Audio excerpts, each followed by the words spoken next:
Hello and welcome to MR classes. आज हम class 10th का एक टॉपिक लेंगे, acid base and salt. Chapter 2 है अम्ल, क्षार एवं लवण। अम्ल,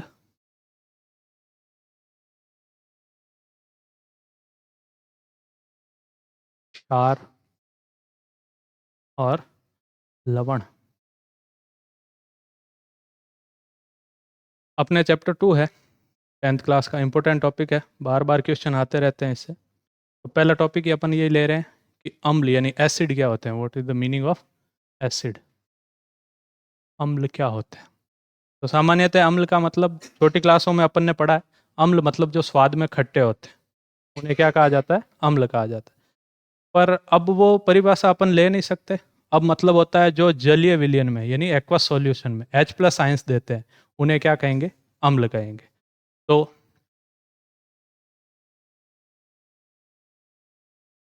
जलीय विलयन में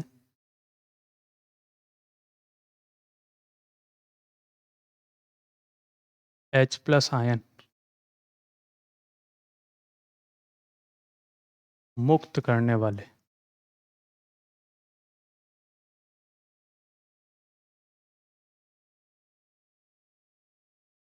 सभी क्या कहलाएंगे? अम्ल कहलाते हैं। फिर बात करते हैं, एक क्षार भी होते हैं। क्षार OH आयन देते हैं, OH-। आगे बात करते हैं लवण की। सामान्य बात लवण की यही होती है, जब अम्ल और क्षार आपस में क्रिया करते हैं तो उदासीन हो जाते हैं। यानी कोई अम्ल है, जैसे तुम लोग जानते हो HCl+Na, HCl+Na OH, ये एक अम्ल हो गया यानी एसिड। और ये एक बेस हो गया, क्षार। एसिड और बेस रिएक्ट करेंगे और साल्ट बनाएंगे, जिसे अपन आगे और पढ़ेंगे। इस रिएक्शन को क्या कहते हैं, क्यों इम्पोर्टेंट है ये रिएक्शन। ये बार बार अपने काम में आने वाली रिएक्शन है, बहुत ज़्यादा इम्पोर्टेंट रखती है अपना। तो इनको कहते हैं लवण। ये सामान्यतः उदासीन होते हैं। इनकी पीएच लगभग 7 के आसपास होती है। लवणों की पीएच होती है 7। वहीं अम्ल की पीएच देखते हैं। पीएच का मान होता है इनके 0 से लेके 6.9 तक, क्योंकि 7 तो लवण हो गए, उदासीन होते हैं। और क्षार की पीएच की बात करें तो पीएच हो जाएगी क्षार की 7.1 से लेके 14 तक। स्ट्रॉन्ग बेस है ये एक प्रकार का, यानी ये एक प्रबल क्षार है। का नाम अपन लिख सकते हैं caustic soda. Caustic soda. Next अपने को बात करनी है कि एसिड की कुछ केमिकल प्रॉपर्टीज के बारे में बात करनी है, कि एसिड किससे रिएक्ट करके क्या बना रहा है, किससे रिएक्ट करके क्या नहीं बना रहा है, किसके साथ इजीली रिएक्शन कर रहा है, किसके साथ नहीं कर रहा है एसिड। तो यहाँ पे अपन को पढ़ना है एसिड रिएक्ट विथ मेटल, यानी अम्ल की धातु से अभिक्रिया। धातु से अभिक्रिया।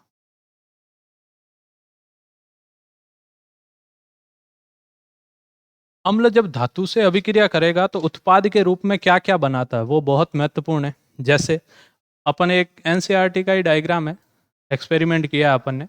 अपन ने हाइड्रोक्लोरिक गैस ले ली। कौन सी गैस है, सॉरी, लिक्विड ले लिया HCl का। उसके अंदर जिंक डाल दिया, मान लो उसके अंदर जिंक डाल दिया, यानी एसिड के अंदर जिंक एक मेटल है। मेटल धातुएं कौन कौन सी होती है आपको पता है? Sodium, potassium, calcium, magnesium, aluminium, ये सारी धातुएं। अपना जिंक, इनका अपन जब धातु अधातु चैप्टर यानी मेटल एंड नॉन मेटल पढ़ेंगे उस वक्त अपन इनका सीक्वेंस भी देखेंगे कि रिएक्टिविटी ऑर्डर क्या होता है, यानी ये कैसे रिएक्ट करते हैं, किसकी रिएक्टिविटी ज़्यादा है, किसकी रिएक्टिविटी कम है। फिलहाल अपन देखते हैं, तो ये अपना जिंक है, HCl में डाला तो अपने प्रोडक्ट में बन रहा है एक तो जिंक क्लोराइड ZnCl2, और प्लस में बन रही है H2 गैस। ZnCl2 एक लवण है, यानी साल्ट है। और वहीं जिंक अपनी क्या हो गई? धातु, बोले तो मेटल। ये हो गया अम्ल, यानी एसिड। मतलब क्या हुआ कि जब एसिड रिएक्ट करेगा,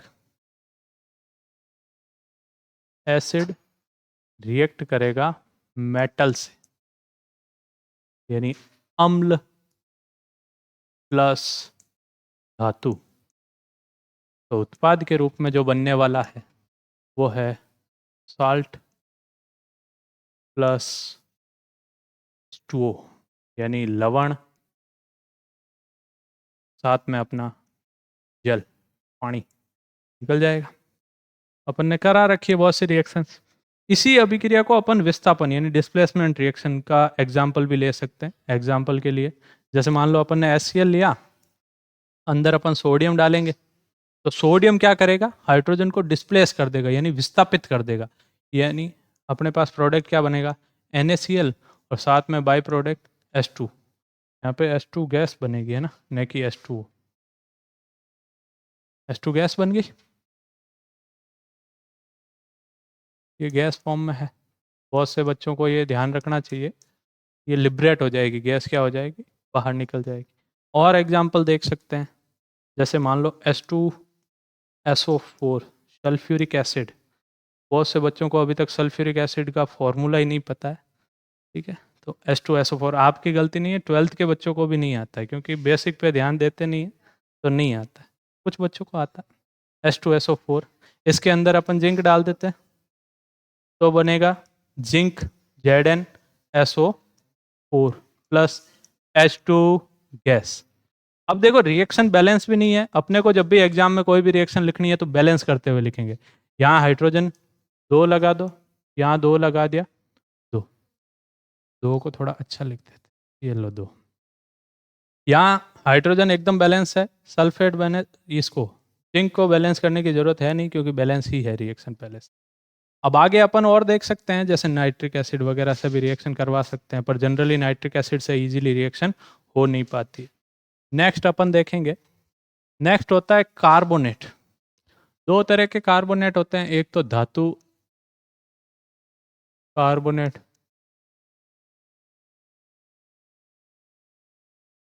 और एक होंगे धातु हाइड्रोजन कार्बोनेट। धातु कार्बोनेट और धातु हाइड्रोजन कार्बोनेट में केवल हाइड्रोजन का फर्क है, बाकी धातु के साथ जब कार्बोनेट आयन कौन सा होता है, 9th में तुम लोगों ने पढ़ा था, CO3-2। हाइड्रोजन कार्बोनेट कौन सा आयन होता है, HCO3-1। ये दोनों आयन है।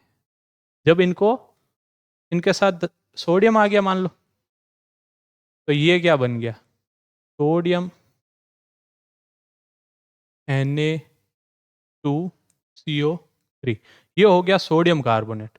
और ये क्या हो जाएगा, NaHCO3, ये सोडियम हाइड्रोजन कार्बोनेट हो गया। इसी को ही अपन कहेंगे सोडियम बाइकार्बोनेट। अब देखो एक एग्जाम्पल समझ सकते हैं अपन। अपन ने एक टेस्ट ट्यूब ली, जिसके अंदर अपन ने डाइल्यूट HCl लिया, यानी HCl जो है वो रिएक्ट कर रहा है सोडियम कार्बोनेट। अभी मैंने फॉर्मूला लिखवाया है Na2CO3। रिएक्शन से जो प्रोडक्ट बन रहा है उसमें अपन देखते हैं कि यहाँ से कार्बन डाइऑक्साइड गैस निकली है, जो यहाँ से बाहर निकल जाएगी, जिसको अपन ने कैल्शियम हाइड्रोक्साइड के सॉल्यूशन यानी CaOH का होल ट्वाइस, चूने का पानी जिसको बोलते हैं, लाइम वाटर, चूने के पानी में छोड़ा है। उसका क्या होगा क्या नहीं होगा वो बाद में देखेंगे। पहले अपने को देखना है कि HCl और धातु कार्बोनेट ने अभिक्रिया की है, यानी when react HCl with the metallic carbonate, then product में अपने को मिलेगा साल्ट NaCl प्लस साथ में वाटर बनना है और carbon dioxide H2O plus carbon dioxide. तो अपन इस अभिक्रिया में ये कह सकते हैं कि ऐसी अभिक्रिया जिनमें धातु कार्बोनेट अम्लों से अभिक्रिया करते हैं, धातु कार्बोनेट जब अम्ल से अभिक्रिया करता है तो उत्पाद के रूप में लवण, कार्बन डाइऑक्साइड और जल का निर्माण होता है। लवण, कार्बन डाइऑक्साइड और जल का निर्माण होता है। When acid react with metal carbonate और metal hydrogen carbonate, we get product as salt, carbon dioxide and also water. इस रिएक्शन में सबसे इंपॉर्टेंट चीज जो होती है वो कार्बन डाइऑक्साइड का पता लगाना कि ये गैस जो है वो कार्बन डाइऑक्साइड ही है या कोई दूसरी। इसके लिए ये टेस्ट हो रहा है। ये जो कैल्शियम हाइड्रोक्साइड के अंदर जो अपन टेस्ट ट्यूब से इसके अंदर जो कार्बन डाइऑक्साइड को डाल रहे हैं, ये एक प्रकार का टेस्ट है। तो देखो इस अभिक्रिया में होता क्या है, देखो ये अपना कैल्शियम हाइड्रोक्साइड रहा, CaOH का होल ट्वाइस प्लस ये CO2 आई। इसी अभिक्रिया को वापस अपन एक बार और देखेंगे और यही टेस्ट है कि कार्बन डाइऑक्साइड ही वो गैस है या दूसरी गैस है। तो टेस्ट करने के लिए अपन कार्बन डाइऑक्साइड को किस में, लाइम वाटर में फ्लो आउट करवाएंगे। ठीक है, तो अपने को पता चलेगा उत्पाद के रूप में अपने को क्या मिलेगा। उत्पाद में अपना बनेगा calcium carbonate CaCO3 plus water. Calcium carbonate जो है वो श्वेत अवक्षेप यानी व्हाइट पीपीटी बनाएगा अगर अपन लगातार कार्बन डाइऑक्साइड इसमें ही प्रोवाइड करते रहे, है ना। तो क्या हो जाएगा, जो अपना प्रोडक्ट बना है CaCO3 plus H2O plus CO2,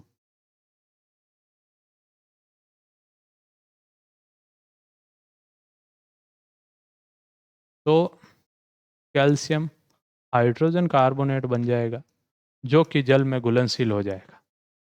जल में घुलनशील हो गया, अर्थात कार्बन डाइऑक्साइड परीक्षण हेतु हमें क्या करना पड़ेगा। कार्बन डाइऑक्साइड को परीक्षण करने के लिए पहले धातु का चूने के पानी में कार्बन डाइऑक्साइड गैस को प्रवाहित करेंगे तो हमें श्वेत अवक्षेप प्राप्त होगा। इस श्वेत अवक्षेप के अंदर लगातार यदि हम कार्बन डाइऑक्साइड प्रवाहित करेंगे तो कैल्शियम हाइड्रोजन कार्बोनेट बनेगा जो कि जल में अघुलनशील होने के वजह से जल का दूधिया रंग गायब हो जाता है। क्वेश्चन बार बार आता है कि एक गैस है जो कि चूने के पानी में प्रवाहित की गई तो एक श्वेत रंग का अवक्षेप प्राप्त होता है। उपरोक्त श्वेत रंग के अवक्षेप का रासायनिक नाम तथा उसका सूत्र लिखो, तो वो हो जाएगा कैल्शियम कार्बोनेट। और ये चीज़ें थोड़ा ध्यान रखा करो। अपने चैनल के ऊपर कई बार रील्स वगैरह छोटी छोटी आती है, उसमें ऐसे क्वेश्चंस आते रहते हैं। तो जब भी फ़ोन वगैरह चलाओ तो उसमें क्लिक कर दिया करो, देख लिया करो कि हाँ रील के अंदर क्वेश्चन आया, क्लिक किया, आंसर दिया, आगे बढ़ दिए। ये क्वेश्चन तो तैयार हो रहा है। वैसे ही अपन सोशल मीडिया पर बहुत टाइम पास करते हैं, है ना। इंस्टा की रील है, जितने देखते हो उतने यूट्यूब की रील है, और ख़ास करके कौन सी, MR क्लासेज वाली, है ना। चलो नेक्स्ट देखते हैं। तो धातु कार्बोनेट से रिएक्शन करने पे अपने को उत्पाद के रूप में कार्बन डाइऑक्साइड, वाटर और साथ में क्या मिलेगा, जल और साल्ट मिल जाएगा। ऐसे कैसे, अपने को एसिड या बेस की आपस में रिएक्शन यानी अम्ल जब क्षार से अभिक्रिया करता है, अम्ल यानी एसिड प्लस क्षार आपस में जब अभिक्रिया करते हैं तो उत्पाद के रूप में बनेगा एक तो लवण, साथ में बनेगा जल, लवण और जल। अब देखो अम्ल बहुत से हैं, अपना फेवरेट HCl प्लस क्षार, सब क्षार भूल जाओ पर ये क्षार कोई नहीं भूलता, NaOH। NCERT की है ये लाइन की, NaOH की pH कितनी है याद रखनी है अपने को, 14 होती है अपने। और इसका सामान्य नाम भी क्या है, तो कास्टिक सोडा नाम है इसका। आगे अपन देखेंगे तो प्रोडक्ट के रूप में NaCl प्लस H2। उपरोक्त अभिक्रिया को अपन उदासीनीकरण अभिक्रिया भी कहते हैं।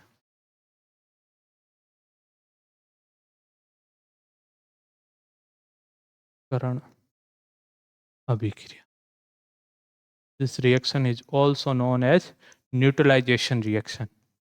When acid react with base we get product as salt and water. This reaction is known as neutralization reaction। यानी अम्ल जब क्षार से अभिक्रिया करता है, अम्ल जब क्षार से अभिक्रिया करता है तो लवण और जल बनाता है। उपरोक्त अभिक्रिया उदासीनीकरण अभिक्रिया कहलाती है। सबसे इंपॉर्टेंट अभिक्रिया है। इसी की प्रॉपर्टी पता करने के लिए कि उपरोक्त उत्पाद अम्ल है या क्षार है, यानी जो भी अपने पास रिएक्टेंट है यानी क्रियाकारक है, वो एसिड है या बेस है, इसका पता लगाने के लिए भी हम न्यूट्रलाइजेशन रिएक्शन का यूज करेंगे। इसके दो क्वेश्चन पूछा जाता है, जैसे एक तुमसे पूछा जाता है कि धातु या अधातु ऑक्साइड, अधातु ऑक्साइड की प्रकृति अम्लीय होती है या क्षारीय, प्रयोग से सिद्ध करो। या फिर धातु ऑक्साइड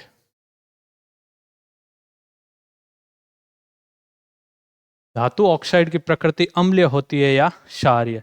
अब अपने को पता है, धातुओं के नाम भी कुछ पता है अपने को, जैसे मैंने बहुत सारे बताए है ना, जैसे कुछ बच्चों को तो याद भी होंगे, कैटरीना ने कार मांगी है ना, एल्टोजेन फरारी है ना, तो ये सारी एक तरीके से धातु ही हैं। इनमें से किसी की भी ऑक्सीजन से रिएक्शन करवा दो, यानी इसके ऊपर चार्ज कितना होता है, plus plus plus two plus two plus three plus two plus three या प्लस टू, जो भी अपन लेना चाहे। इनका ऑक्साइड यानी ऑक्साइड क्या होगा, K2O Na2O। इनकी रिएक्शन अपने को रिएक्शन करा के देखनी है कि इसकी नेचर कैसी है, ये एसिड के साथ रिएक्शन करके उदासीन हो रहा है या बेस के साथ यानी क्षार के साथ रिएक्शन करके उदासीन यानी लवण बना रहा है। उदासीनीकरण का अर्थ यही है, क्योंकि ये HCl अम्ल क्या होते हैं, जो H+ देते हैं, और क्षार क्या होते हैं, OH-। अब ये आपस में H+ और OH- को दोनों को क्या कर देंगे, संतुलित कर देंगे, जिसे क्या कह देंगे अपन, जल बन रहा है। और जो लवण भी होगा उसकी pH भी लगभग 7 के आसपास आ जाती है। इसी वजह से इस अभिक्रिया को उदासीनीकरण अभिक्रिया कहते हैं। कुछ एग्जाम्पल और लेंगे अपन, जैसे मान लो H2SO4 है, H2SO4 फिर से बता रहा हूँ सल्फ्यूरिक एसिड है। इसकी रिएक्शन अपन मान लो कि करवा दें एन कार्बन कैल्शियम हाइड्रोक्साइड से, तो फिक्स है, वाटर तो बनना ही है, प्लस H2O, साथ में कैल्शियम सल्फेट बन जाएगा। क्या बन जाएगा, कैल्शियम सल्फेट।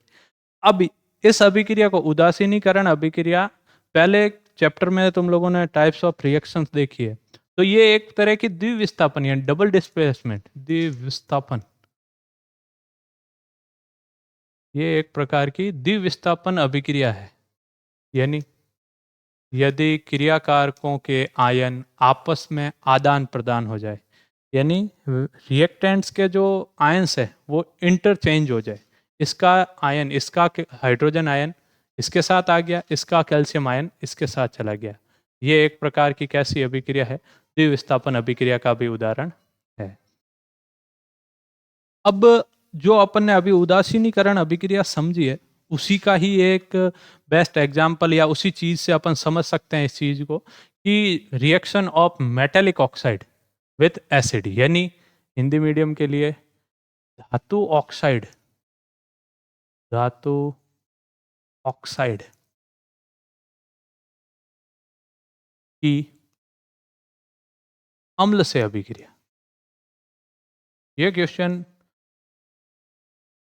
क्रिया एग्जामिनर का एक तरीके से फेवरेट क्वेश्चन मानो, या अच्छा क्वेश्चन RBSE बोर्ड के अकॉर्डिंग बने तो ये क्वेश्चन बार बार अच्छा क्वेश्चन बन जाता है।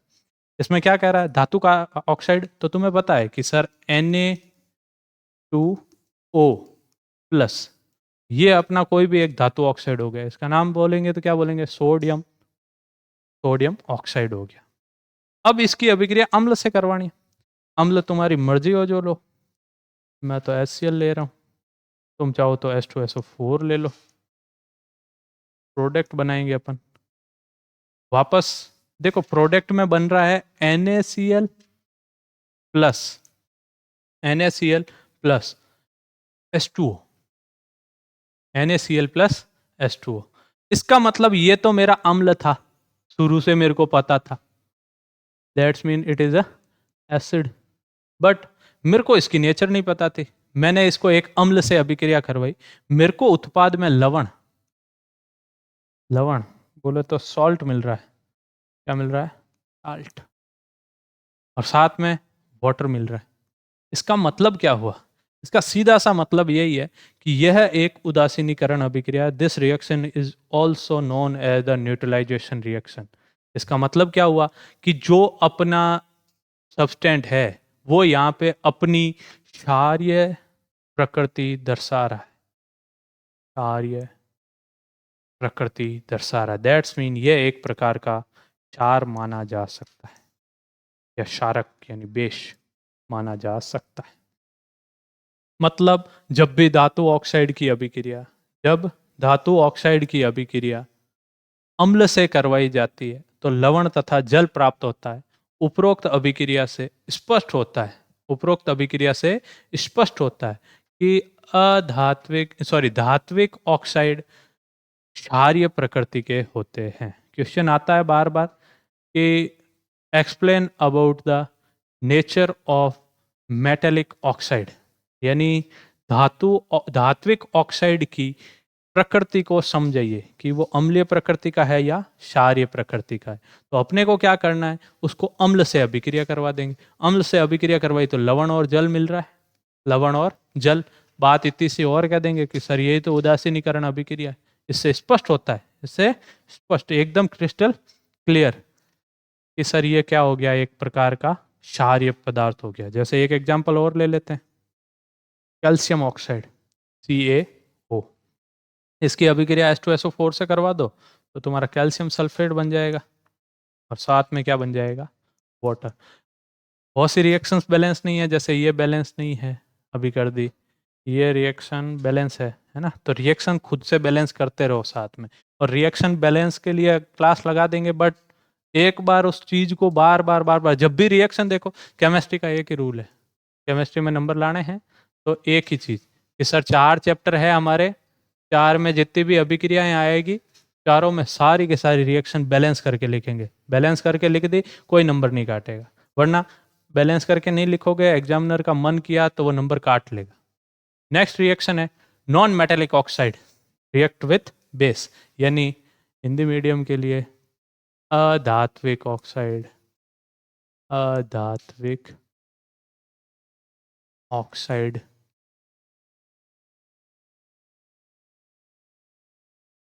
की क्षार से क्रिया, क्षार से क्रिया, सीधी सी बात है। अधात्विक ऑक्साइड, अधातु कौन सी होती है, जैसे अपना कार्बन है अधातु है, तो अधात्विक ऑक्साइड के फॉर्म में अपन क्या ले लेंगे, CO2 ले ली। अब इसको बेस से रिएक्शन करवाएंगे। बेस कौन है, NaOH, strong base, caustic soda, pH 14, बार बार बार बार 14। कास्टिक सोडा की pH क्यों बोल रहा हूँ, क्योंकि मैंने पहले भी बता रखा है, कास्टिक सोडा, ब्लड, वाटर है ना, HCl, इनकी pH अपनी बुक में लिख रखी है, क्वेश्चन आता है छोटे क्वेश्चन में। तो अब यहाँ उत्पाद के रूप में क्या बनेगा, Na,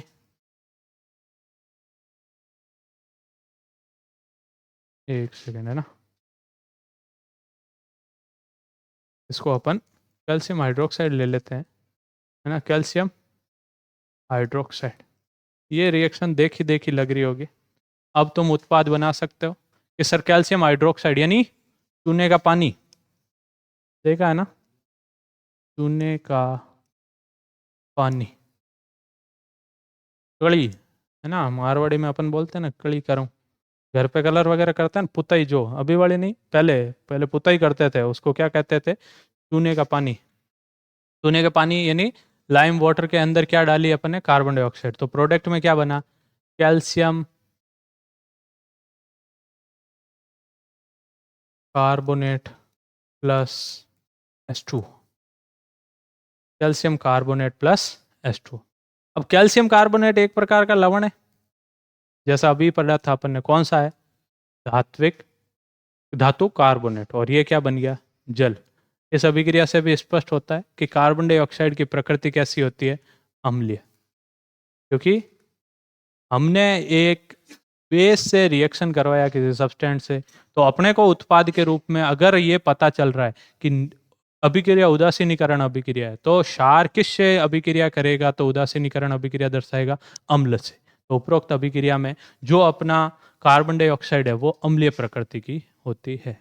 इस चैप्टर में से, इस टॉपिक से एक क्वेश्चन ऐसा भी उठता है कि सामान्यतः देखा जाता है कि पुताई करने के बाद, है ना, चूने के पानी की पुताई करने के पश्चात कुछ समय पश्चात दीवार के रंग में सफेदी अधिक दिखाई देने लगती है। उसका कारण क्या है? क्योंकि जैसे जैसे एनवायरमेंटल कार्बन डाइऑक्साइड उस चूने के पानी से रिएक्शन करेगी, ये दीवार है, इस पे चूने का पानी लगा हुआ है, जैसे जैसे ये रिएक्शन करेगा वैसे वैसे कैल्शियम कार्बोनेट बनेगा, और वही कैल्शियम कार्बोनेट क्या करेगा? श्वेत रंग यानी सफेदी दिखाता है, घर बाद में चमकता है। जैसे ही कलर कर दिया, व्हाइट वाली जो अपन सफेदी करते हैं, कलर करते ही हाथों हाथ अपने को ऐसा नहीं है कि एकदम चमकने लग गया, वो थोड़ी देर बाद में यानी 1-2 दिन बाद में सफेद बहुत ज्यादा दिखने लगता है। उसका कारण क्या है? कैल्शियम कार्बोनेट धीरे बन रहा है। क्यों? क्योंकि एनवायरमेंटल जो अपनी कार्बन डाइऑक्साइड है वो इजीली रिएक्शन नहीं कर पा रही।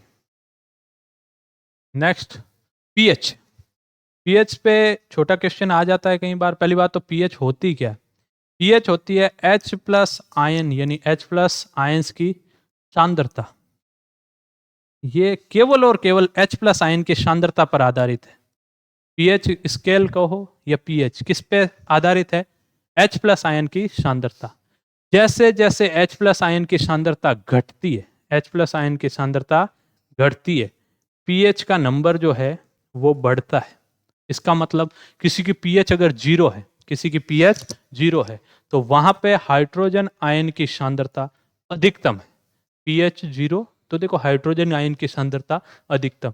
जैसे जैसे पीएच का मान कम होता जा रहा है, वैसे वैसे H प्लस के आयन की सांद्रता कम होती जा रही है। वहीं अपन देखेंगे कि जीरो वाले के लिए OH माइनस आयन की सांद्रता यानी OH माइन जो होता है वो जैसे जैसे बढ़ता है वैसे वैसे पीएच नंबर घटता है, वैसे वैसे पीएच नंबर घटता है।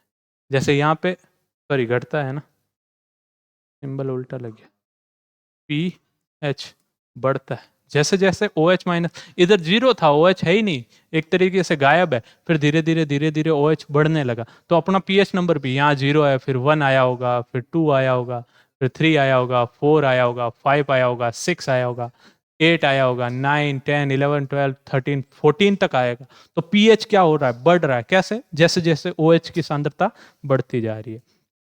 आगे अपन एक चीज और देखेंगे, इसका कलर देखना है कि जब यहाँ पे होता है तो रेडिश होता है, यहाँ होता है तो ब्लू, और बीच में ग्रीन। एक क्वेश्चन आता है बार बार, यूनिवर्सल इंडिकेटर, है ना, यानी सार्वत्रिक सूचकांक का अम्लीय सांद्रता पर यानी प्रबल अम्लीय होने पर कैसा रंग दिखाता है। यानी यूनिवर्सल जो अपना इंडिकेटर है वो कैसा कलर दिखाएगा? अगर वो एसिडिक है तो अपन क्या देंगे? रेड यानी लाल। और वहीं जब अपन बात करेंगे क्षार हेतु, वो कैसा दिखाता है? नीला। पीएच स्केल के बारे में सबको पता है कि सर यहां से यहां तक आप जो कह रहे हो वो तो सारे हैं अम्ल, और ये जो है सर ये सारे हैं क्षार, और सर ये जो सात वाला है ये उदासीन है। ठीक है, तो ये अम्लीय प्रकृति, ये क्षारीय प्रकृति। अब देखो जैसे यहां लिख रखा है गैस्ट्रिक जूस HCl, पीएच कितनी बता रहा? अबाउट 1.2। ऐसे कैसे लेमन जूस, है ना, 2.2, यानी नींबू के पानी का रस कितना हो जाएगा? 2.2। प्योर वाटर 7 होती है, प्योर वाटर की कितनी है? 7। जो अपने बारिश का भी पानी है उसकी भी प्योर नहीं है वो, उसमें बहुत सारी, जैसे अभी मैंने कहा कार्बन डाइऑक्साइड की नेचर कैसी होती है? एसिडिक। जब एसिडिक नेचर है तो वो H2O के साथ रिएक्ट करेगा, तो वो वाटर भी कैसा हो जाएगा? एसिडिक। तो एसिड रेन कैसे बनती है वो भी अपन अगले लेक्चर में देखेंगे। अब ये क्या हो गया? प्योर वाटर की 7। ब्लड की, ये इंपॉर्टेंट क्वेश्चन है, बार बार पूछा जाता है कि भाई pH of blood, 5th chapter में वापस ब्लड पढ़ना है ना। क्वेश्चन देखोगे तो लगेगा कौन से 5th से पूछ रहा है कि 2nd से पूछ रहा है, पर अपने को यही सोचना है कि पीएच ऑफ ब्लड पूछ रहा है तो 7.4 कितनी हो गई? 7.4। वहीं आगे और बात करते हैं, मिल्क ऑफ मैग्नीशिया कहाँ यूज होता है? कमेंट करोगे। मिल्क ऑफ मैग्नीशिया MgOH का होल ट्वाइस, है ना, MgOH का होल ट्वाइस, ये कहाँ यूज होता है? पेट की अम्लीयता दूर करने में। पेट की अम्लीयता दूर यानी एसिडिटी हो जाती है, खट्टी डिकार, है ना। खट्टी डिकार जब आती है, खट्टी टॉफी नहीं डिकार, जब खट्टी डिकार आती है तो अपन मिल्क ऑफ मैग्नीशिया लेते हैं। मिल्क ऑफ मैग्नीशिया लेने से क्या होगा, वो दुर्बल सार है, इतना प्रबल नहीं है कि पेट को ज्यादा हानि पहुंचाए। अब यह क्या करेगा, उस अम्लीयता को कम कर देगा। कौन सी अभिक्रिया, उदासीनीकरण अभिक्रिया, जिसके वजह से उसकी पीएच क्या हो जाएगी, 7 के आसपास आने की कोशिश करेगी, जिससे क्या हो जाएगा, पेट की जो भी जलन है वो खत्म हो जाती है। मिल्क ऑफ मैग्नीशिया का यूज करते हैं। और एक चीज, खाने का सोडा भी अपन यूज करते हैं, क्योंकि उसकी भी पीएच जो होती है वो हल्की क्षारीय होती है। कैसी होती है, हल्की क्षारीय। सर लवण कैसे अम्लीय या क्षारीय हो सकता है, क्वेश्चन आ रहा होगा दिमाग में। ये अपन नेक्स्ट क्लास में देखेंगे कि कैसे एक लवण है जो उसकी प्रकृति उदासीन ना होके अम्लीय या क्षारीय हो रही है। ठीक है, अगर आप अपन आगे बात करें तो sodium hydroxide solution, caustic soda, caustic soda, pH कितनी हो गई 14, इसकी पीएच 10। अब ये 14 पीएच होती है, इसी वजह से अपन इसको कहते हैं ये प्रबल क्षार है। क्या है, प्रबल क्षार। और प्रबल अम्ल कौन सा हो गया, HCl हो गया, H2SO4 हो गया, ये सारे क्या है, प्रबल अम्ल है। इस तरीके से अपन ने लगभग चैप्टर कवर करने की कोशिश की है। कुछ टॉपिक रहे हैं जो कि नेक्स्ट क्लास में अपन देखेंगे। एक बार वापस से अपन देख लेते हैं कहाँ से अपन ने शुरुआत की थी। अपना पहला टॉपिक था एसिड। एसिड क्या होते हैं, जो H+ आयन देते हैं। और क्षार क्या होते हैं, जो OH-। पीएच कहाँ से कहाँ तक होती है, पीएच इसकी होती है 0 से 6.9 तक, इसके 7 से लगभग 7 से लेके 14 तक, 7 उदासीन पीएच। फिर प्रबल अम्ल कौन सा होता है, HCl। प्रबल क्षार कौन सा होता है, NaOH। आगे अपन ने देखा कि अम्ल की धातु से अभिक्रिया, when acid react with metal. तो अपने को पता है धातु अम्ल से अभिक्रिया करके लवण और हाइड्रोजन गैस बनाता है। देखो ये बार बार जल निकल जाता है, पर अपने को याद रखना है कि हाइड्रोजन गैस बनती है। और हाइड्रोजन गैस का परीक्षण कैसे करते हैं, पॉप पॉप का साउंड आता है। इंग्लिश मीडियम के तो पॉप पॉप का आता है, और अपने हिंदी मीडियम वाले फटफट करते हैं ना, तो फट फट का आवाज आती है। याद है ना, अच्छे से याद रखनी कि हाइड्रोजन गैस जब फटी तो फट फट फटी, है ना, फट फट। और इंग्लिश मीडियम वाले तुम्हारे पॉप पॉप साउंड है ना, वो छोड़ते हैं ना पॉप पॉप, है ना, वो वाले साउंड आ जाती है। आगे देखते हैं, अगले अपना है कि यही अम्ल के क्षार से अभिक्रिया कराई, दो अम्ल लिए, क्षार से अभिक्रिया करवाई, सॉरी धातु से अभिक्रिया करवाई, हाइड्रोजन गैस निकाली। इस हाइड्रोजन गैस के पास माचिस लेके जाएंगे तो पॉप पॉप का साउंड आएगा। आगे अपन ने धातु कार्बोनेट या हाइड्रोजन कार्बोनेट से अम्ल की अभिक्रिया करवाई तो लवण, कार्बन डाइऑक्साइड और जल बना। ठीक है, आगे अपन वापस वही बात कर रहे हैं कि ये एक, इस कार्बन डाइऑक्साइड का परीक्षण करने के भी 2 तरीके हैं। जैसे कार्बन डाइऑक्साइड को माचिस के पास लेके जाएंगे तो माचिस बुझ जाएगी, है ना, माचिस बुझ जाती है, इसका मतलब भी वो कार्बन डाइऑक्साइड है। ऐसे माचिस खत्म हो गई हो मान लो, है ना, बट फिर भी माचिस खत्म हो गई, अब क्या करें, तो कहीं से चूना का पानी लाएंगे, उसमें क्या डाल देंगे, कार्बन डाइऑक्साइड, एकदम से जादू होगा और चूना कैसा हो जाएगा, सफेद। इसका मतलब क्या हो गया, कैल्शियम कार्बोनेट बन गया। इसका मतलब ये भी कौन सी गैस है, कार्बन डाइऑक्साइड। अब नहीं सर मेरे को तो फिर भी नहीं पता चला, तू कार्बन डाइऑक्साइड भाई प्रवाहित करता ही जा, लगातार उसमें फ्लो करवा कार्बन डाइऑक्साइड, है ना। कैल्शियम कार्बोनेट से वापस क्या बन जाएगा, कैल्शियम हाइड्रोजन कार्बोनेट। जैसे ही कैल्शियम हाइड्रोजन कार्बोनेट बना, अब वो श्वेत रंग था वो भी गायब हो जाएगा। पहले कलर आया फिर कलर गया, यानी पहले दुनिया में सफेदी आई फिर बेरंग हो गई दुनिया इसकी।